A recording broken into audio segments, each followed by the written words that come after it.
दूध ऊँटनी का दूध पिया जाता है वहाँ। सर। तो आपने ऊँटनी का दूध पिया, अनुभव है कोई? यस सर, जरूर पिया है जी। और हर एक रबारी पीता है। वीडियो को Experience सुनने वालों को बहुत अच्छा बताएं, रहा। चिंता फिक्र ज्यादा करते हैं तो नीट की तैयारी या कोई भी कंपटीशन की तैयारी बिना चिंता फिक्र किए कैसे की जा सकती है, ये ज्ञान दें आप। सर यहाँ के तो क्या टीचर्स का तो कुछ कहना ही नहीं है, जी। काफ़ी अच्छे हैं, काफ़ी एक्सपीरियंस वाले भी जी। हैं। जी। और आप मोटिवेट करते रहते थे हर जी। 7-8 दिनों से, और लास्ट में तो 2-2 दिन से भी आप आ जाते थे। नीट के एक्सपीरियंस को एक एक सब्जेक्ट के टिप्स बताते जाएं, फिजिक्स केमिस्ट्री बायोलॉजी के एक डिवाइड कर लें कि तैयारी करने में के लिए फर्स्ट अटेम्प्ट में सिलेक्शन करवाने के लिए किस तरह की स्ट्रेटजी होनी चाहिए।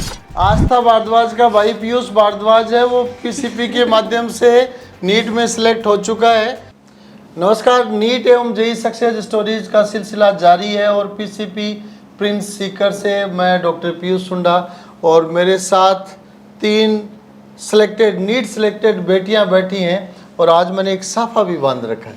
साफा भी नीट सिलेक्टेड बच्चे के पेरेंट्स आए थे तो उन्होंने पहना दिया और साथ में शर्त रखी कि आज के दिन पूरे दिन ये साफा ही पहनना है।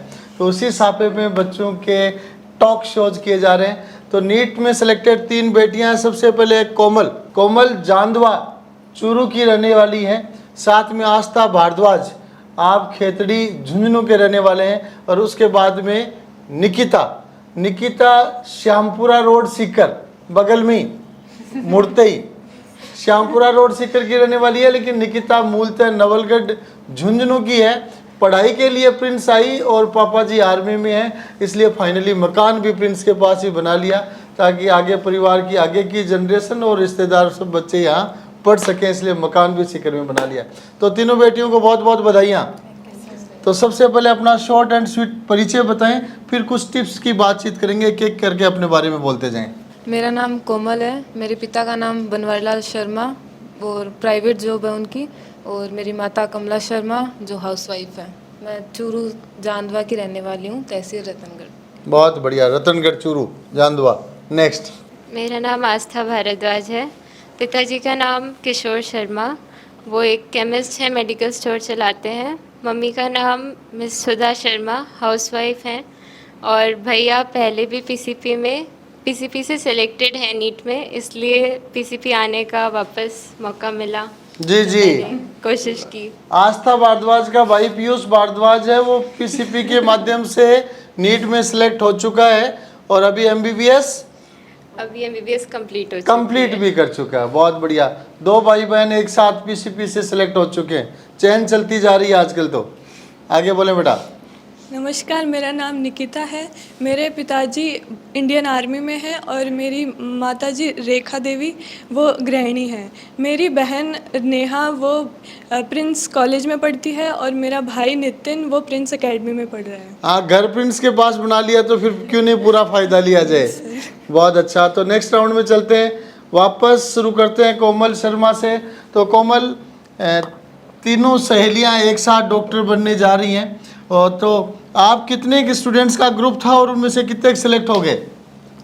हमारा 4-5 का ग्रुप था। हाँ। उसमें से 4-5 लगभग सेलेक्ट, सभी सिलेक्ट हो गए। बहुत अच्छा।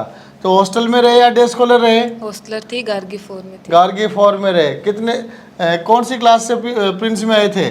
मैं 10th में आई थी प्रिंस एकेडमी में जी। तो वहाँ से कुछ पूछा तो रमाकांत सर ने बोला कि यहाँ फाउंडेशन भी है। जी। तो हम यहाँ आ गए 11th में। हाँ। 11th में फाउंडेशन में आ गए। Yes, sir। बहुत अच्छा। एक कैंपस से बच्चे का मूवमेंट दूसरे में होता है और सक्सेस फाइनली लेके जाता है। बहुत बढ़िया। तो आप बताएं, प्रिंस के कोई विशेष एक्सपीरियंस शेयर करें, क्योंकि अब तो आप डॉक्टर बनने जा रहे हैं तो यहाँ के अनुभव खुलकर शेयर कर सकते हैं। सर यहाँ के तो क्या टीचर्स का तो कुछ कहना ही नहीं है, काफ़ी अच्छे हैं, काफ़ी एक्सपीरियंस वाले भी हैं। और आप मोटिवेट करते रहते थे हर 7-8 दिनों से, और लास्ट में तो 2-2 दिन से भी आप आ जाते थे। जी। और सारे टीचर्स का, फैमिली का, सारों का बहुत सपोर्ट रहा है। जी। हॉस्टल लाइफ कैसे जिया आपने? जेल की तरह या आनंद की तरह? कभी कभी लगता था कहाँ फंस गए, पर अच्छा था, मतलब ओवरऑल देखे तो काफ़ी अच्छा था। रिजल्ट अच्छा मिल जाता है तो फिर लगता है कि जर्नी सक्सेसफुल रही। बहुत बढ़िया। आस्था भारद्वाज बताएं, परिवार में दूसरी डॉक्टर और घर का ही केमिस्ट स्टोर, तो आप तो केमिस्ट की शॉप के पीछे ही भविष्य में अपना हॉस्पिटल बना लेना। जी। कैसा एक्सपीरियंस रहा आपका? सर, चिंता फिक्र ज्यादा करते हैं आप? वीडियो को सुनने वालों को बहुत बताएं, अच्छा चिंता फिक्र ज्यादा करते हैं तो नीट की तैयारी या कोई भी कंपटीशन की तैयारी बिना चिंता फिक्र किए कैसे की जा सकती है, ये ज्ञान दें आप। सर ज्ञान तो 12th क्लास में जब मैं यहाँ पे थी, नीट का पेपर होने वाला था, उससे 1 महीने पहले बहुत मतलब टेंशन और ऐसा नेगेटिविटी बहुत ज़्यादा आ गई थी। उस टाइम मैं डॉक्टर पीयूष सर के पास भी गई थी हेल्प के लिए। सर ने बहुत अच्छे से मोटिवेट किया और बहुत पॉजिटिविटी से भरा। उसके बाद मैंने अपना फर्स्ट अटैम्प्ट नीट में ठीक से दिया और टारगेट में अच्छे से वापस कोशिश की पूरी पॉजिटिविटी के साथ, और रिजल्ट मिलने के लिए thank you so much sir, जी जी। मोटिवेट करने तो आप के लिए। वीडियो और के थैंक यू दर्शकों सो को ये मच बताओ ना भाई, टीचर्स पढ़ाई के को। साथ चिंता नहीं करनी चाहिए, वो बताओ। मार्क्स जो आ रहे हैं पेपर में उस पर कॉन्सेंट्रेट नहीं करना। जो हमारे कंसेप्ट्स हैं, अंडरस्टैंडिंग्स है, जितने अच्छे कंसेप्ट्स रहेंगे पेपर में लास्ट में 3 घंटे वही काम आते हैं। बहुत बढ़िया, बहुत अच्छा। इसलिए वहाँ पे सबसे ज़्यादा पॉजिटिव रहना बहुत इम्पॉर्टेंट है कि वहाँ हम ना डरें और अपने टीचर्स पे, कोचिंग पे, अपने पेरेंट्स पे, सब पे पूरा विश्वास रखें कि वो लोग जो कर रहे हैं उन्हें आप में कुछ ना कुछ दिखाई दिया, इसीलिए वो आपको इतना सपोर्ट कर रहे हैं, आपको इस चीज़ में भेजा गया है। इसलिए पूरी पॉजिटिविटी रखें अपने अंदर और टेंशन तो बिल्कुल ना लें, उससे बहुत रिजल्ट ख़राब हो जाता है। बिल्कुल। और आस्था का क्यों, अब नीट में सिलेक्शन भी हो चुका है, इसलिए अपने आप में अब ये बेफिक्र है, पुरानी चिंता फिक्र इसकी दूर हो चुकी है। और अब मैं मानता हूँ साइकोलॉजिकली बहुत ही कंफर्टेबल तरीके से आगे की जर्नी में रहेंगे। आए निकिता, बताएं आप, बोलिए, जो मर्जी बोलना चाहें बोलें। जी, बिना क्वेश्चन के लिए आपको फ्री आंसर का ऑप्शन दिया जाता है। सर मैं एक छोटे से गांव से हूँ जिसका नाम है रामचंद्र का बास, जी। जो नवलगढ़ के पास में है। जी। सर वहाँ से अभी तक कोई डॉक्टर जैसे बड़े प्रोफेशन में कोई गया नहीं है। जी। और मैं एक समाज से बिलोंग करती हूँ, रबारी समाज से, जी। जहाँ भी लड़कियों को पढ़ाई के लिए इतना मोटिवेशन नहीं है लड़कियों के लिए। जी जी। मतलब लड़कियों को रबारी समाज अभी पढ़ाई में बच्चे निकलने तो अच्छा लग गए, लेकिन इतनी संख्या में नहीं है अभी, संख्या में नहीं जी है। तो अब चलो फिर आप अपनी चीज़ को आगे बढ़ाएं। तो इंटरेस्टिंग बात सामने आ गई है, रबारी समाज है, तो रबारी समाज के बारे में आप बताएं। ऊँट, पहले तो ऊँट ज़्यादा रखते थे? यस सर, जी। ऊँट रखते थे। पशुपालन ज़्यादा करते थे? Yes sir.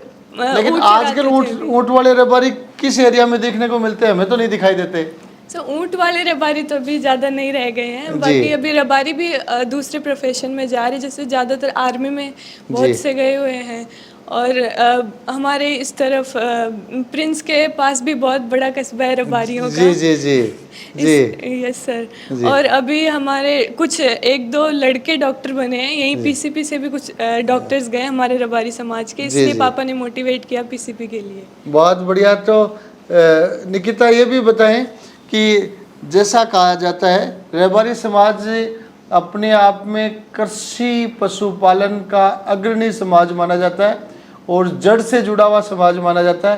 दूध, ऊँटनी का दूध पिया जाता है वहाँ। सर। तो आपने ऊँटनी का दूध पिया, अनुभव है कोई? यस सर, जरूर पिया है और हर एक रबारी पीता है सर। हमारे गाय के दूध से भी ज्यादा हेल्दी होता है। हेल्दी होता है। हमारे तो एक डॉक्टर साहब थे, वो ऊँटनी के दूध के नाम से उन्होंने पूरी की पूरी प्रोफेशनल लाइफ जी ली डायबिटीज ठीक करने की। Yes sir. तो सुनते हो आप, ऊँटनी के दूध से डायबिटीज ठीक होता है? यस सर, जरूर होती है। मेरे दादाजी भी आर्मी में थे, तो उस टाइम खाने पीने का इतना, आर्मी में जंगलों में रहते थे, नहीं था, तो दूध पी के ही अपनी पूरी दिन निकाल लिया करते थे वहाँ पे। तो दादाजी भी फौज में हैं? Yes sir. और पापा जी भी फौज में चाचा जी भी फौज में हैं?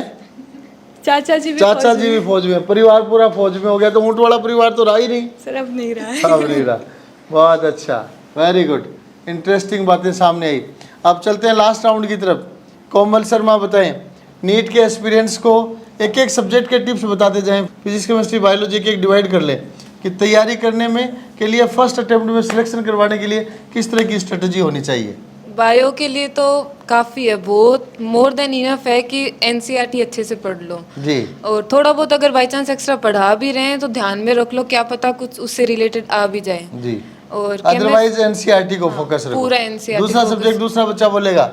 यस। केमिस्ट्री में भी मेनली आजकल जो पेपर का पैटर्न चल रहा है उसके अकॉर्डिंग तो एनसीईआरटी को पॉइंट टू पॉइंट, इनऑर्गेनिक में तो बिल्कुल फॉलो करना है। फिजिकल में जो टीचर्स नोट्स दे रहे हैं, क्वेश्चंस दे रहे हैं, और साथ में एनसीईआरटी के जो एग्जाम्पल्स हैं उनको भी सॉल्व कर सकते हैं। और ऑर्गेनिक में पीछे के क्वेश्चंस और टीचर्स के नोट्स।